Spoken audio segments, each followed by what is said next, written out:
In China, during a public demonstration of the Chinese humanoid robot H1 by Unitree, a situation occurred that almost looked like a scene from a science fiction movie.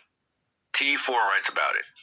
The robot suddenly began to make chaotic, aggressive movements, which surprised the audience and evoked associations with a movie epic about artificial intelligence that gets out of control.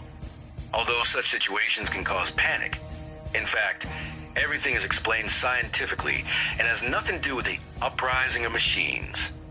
H1 was secured behind his head with a safety cable, which is a standard safety practice in public robotics tests. However, at the time of the demonstration, the tether became a factor that disrupted the robot's stability algorithms. The H1 algorithm was designed to maintain balance while moving freely, but the cable did not allow it to compensate for changes in body tilt or position.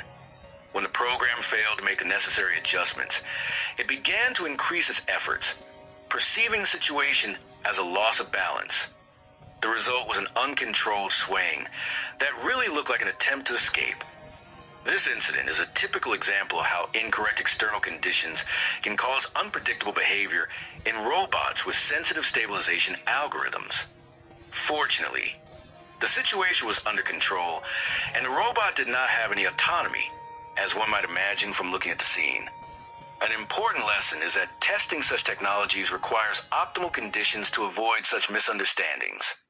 This case does not pose a threat to the future of robotics, but reminds us once again of the complexity of its customization.